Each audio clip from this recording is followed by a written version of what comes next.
साथी थे, छात्र नेता थे। उन्हें कम ही उम्र में समाज और जिस समय में इनका मतलब छात्र संघ का नेता थे, हमेशा वो लड़ते थे। ऐसा लग रहा था 25 वर्ष की अवस्था में समाज और राष्ट्र के लिए वीर गति को प्राप्त करने वाले क्रांतिकारी अमर शहीद परमेश्वर जी का आज 69वीं जयंती है। और इस जयंती के मौके पर फुलपरास स्थित उनके स्टैचू पर जो है जनप्रतिनिधियों के द्वारा जो है माल्यार्पण किया गया है और उन्हें याद किया गया है।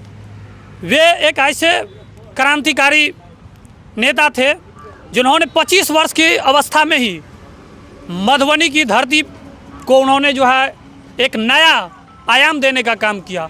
लेकिन दुर्भाग्यवश कुछ रंजिशों के तहत जो है उन्हें गोलियों से भून करके उन्हें मौत का घाट उतार दिया गया। आइए हम यहाँ पर जनप्रतिनिधि हैं, उनसे उनके शहादत और जयंती समारोह है, तो जयंती पर सर क्या कहना चाहेंगे? देखिए, हम तो इनके बारे में कोई भी व्यक्ति कुछ कहने लायक तो है नहीं, लेकिन हम लोग का जन्म भी नहीं हुआ था उससे पहले इनकी हत्या कर दिया गया। और जब से हम लोगों में ज्ञान आया, हम लोग देखते आ रहे हैं इनके श्रद्धांजलि सभा को हमेशा मनाया जाता है, बड़ी सौहार्दपूर्ण तरीके से मनाया जाता है। हम लोग अभी जो यहाँ पे एकत्रित हुए थे, यहाँ एक सभा आयोजित किया, श्रद्धांजलि सभा आयोजित किया गया था, उसमें हम सभी ने श्रद्धांजलि दी। और अमर शहीद के बारे में आप सभी जानते हैं, उनके बारे में हम तो अभी बहुत छोटे से उनको देखे नहीं है, लेकिन उनके जो गाथा को सुनते हैं तो अपने आप को गर्व से सीना चौड़ा हो जाता है कि हम लोग इसी गांव के हैं। और हम लोगों का सीना चौड़ा हो जाता है कि ऐसे ऐसे व्यक्तित्व हम लोगों के यहाँ पैदा लिए और समाज के हित के लिए वो अपना बलिदान देकर चले गए। सर, जिन्होंने इस समाज के लिए बलिदान दिया, हम देख पा रहे हैं कि उनका स्टैचू है यहाँ पर जो है, जो डेवलपमेंट सौंदर्यीकरण होना चाहिए था वो नहीं हो पा रहा है। तो आप यहाँ पर नगर के अध्यक्ष भी है इस नाते। जी, अभी भी अगले बार भी बात हुई थी। इस बार पता चला है कि ज़मीन का जो है दान पत्र के माध्यम से इस ज़मीन को दिया गया है किसी के द्वारा। तब वो पेपर निकालने के बाद हम लोग उस पर व्यवस्था करने का पहल किए हैं। तो अब ये शंभू भैया से बात हुई है, वो बोले हैं कि पेपर है मेरे पास, तब उसके माध्यम से हम लोग जो है यहाँ पर मिट्टी भाड़े का कार्यक्रम और साइड में वाल जितना संभव हो सकता है हम लोग करेंगे। बहुत बहुत धन्यवाद। तो और भी कई सारे लोग हैं, सर क्या कहना चाहेंगे? 1 मिनट में कैसे याद करना चाहेंगे? शहीद परमेश्वर जी समाज के अद्वितीय व्यक्ति, हम लोगों के साथी थे, छात्र नेता थे। उन्हें कम ही उम्र में समाज को जोड़ना चाहते थे। सामंती लोगों को बर्दाश्त नहीं हुआ कि 25 साल के एक लड़का इतना भारी कदम उठा रहे हैं, समाज को जोड़ने का काम कर रहे हैं, तो उनको मरवा दिया गया। और उनके विचार जो था, जो गरीब के हर गांव में जो गरीब अंतिम व्यक्ति है उनको भी उठाने का हम काम करेंगे, चाहे पिछड़ा हो, अति पिछड़ा हो, दलित हो, महादलित हो, किसान का बेटा हो, मजदूर का बेटा हो, सारे लोगों को जोड़ना चाहते थे और जोड़ करके एक नया समाज की कल्पना करते थे। हम लोग उनके साथ रहे हैं, काम किए हैं, मीटिंग किए हैं, लेकिन वो व्यक्ति आज हम लोगों के बीच चले गए। हम लोग उससे बहुत मर्माहत है।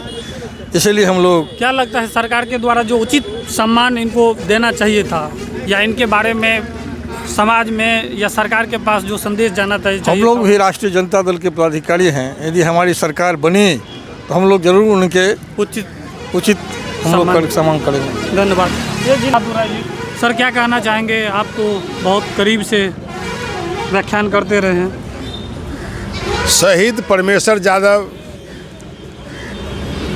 बहुत बड़े छात्र नेता थे और मधुबनी आर.के. कॉलेज में वो पढ़ते थे और वहाँ मधुबनी जिला का वो छात्र राजनीति करते थे। और छात्र राजनीति करने के साथ साथ समाज के दबे कुचले कमज़ोर वर्गों के हित में हमेशा वो लड़ते थे। ऐसा लग रहा था कि भविष्य में इस राज्य और इस देश का बहुत बड़ा नेता के रूप में उभर रहे हैं। ऐसा कहा जाए, ये एक उगता हुआ सूरज थे। तो उस समय के जो सामंती लोग थे, जो चाहते थे कि समाज के कमज़ोर वर्ग पर हमारा शासन निरंतर चलता रहे, तो इसी में एक साजिश के तहत 27 सितंबर 1981 को रिक्शा पर कहीं वो जा रहे थे, पीछे से उन पर गोली चलाकर उनकी हत्या कर दी। जिस समय में उनकी हत्या हुई, हम हाई स्कूल में पढ़ रहे थे, तो काफ़ी जोरों से चर्चा हुई कि परमेश्वर यादव की मधुबनी में हत्या हो गई है।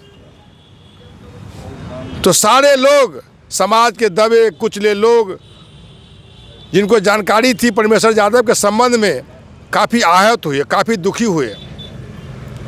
उनके हत्या होने से मधुबनी जिला का बहुत बड़ा नुकसान हुआ। यदि वह जिंदा रहते तो निश्चित तौर पर देश के राजनीतिक मानचित्र पर बड़े से बड़े पदों को सुशोभित करते और उनके नेतृत्व से समाज को अधिकाधिक लाभ होता।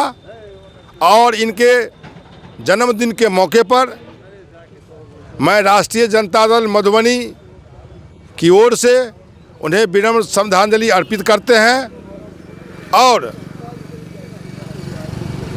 शहीद परमेश्वर जी सदा सदा के लिए वो अमर रहेंगे। धन्यवाद। और राजद के जिला अध्यक्ष भी हैं, कैसे याद करना चाहेंगे?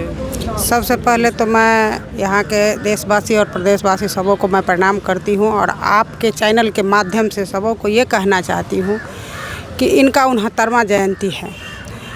और जिस समय में इनका मतलब छात्र संघ का नेता थे, उस समय में आर के कॉलेज में वो रहते थे। सुनी सुनाई बात हम कह रहे हैं, ज़्यादा उनकी जीवन की गाथा हम नहीं बता सकते हैं, और सिर्फ उनके गाथा हम लोग सुने हैं, उससे प्रेरणा ले रहे हैं कि ऐसे क्रांतिकारी नेता को अगर फुलपरास की धरती में जन्म हुआ था, तो उसी तरह हम लोग चाहते हैं कि उनका नाम अभी भी रोशन है, रोशन रहे और रोशन। और इसके लिए मैं सबसे पहले धन्यवाद देना चाहती हूँ उनके पुत्र शंभू नारायण यादव को, जो उन्होंने इस अवसर पे मुझे बुलाने का जो अवसर प्राप्त किया है, उसके लिए मैं हार्दिक अभिनंदन और वंदन करती हूँ कि इस नौजवान को बहुत ही सराहनीय कार्य कर रहे हैं। अपने पिता के प्रति जो उनका प्यार और स्नेह है वो यूं ही बरकरार रहे और ऐसे ही वो अपने पिता का जयंती मनाते रहे, शहादत दिवस मनाते रहे। हम लोग को जब भी बुलाएंगे, जिस समय बुलाएंगे, हम लोग आएंगे। ये क्रांतिकारी धरती की धरोहर थी, धरोहर है और धरोहर रहेंगे।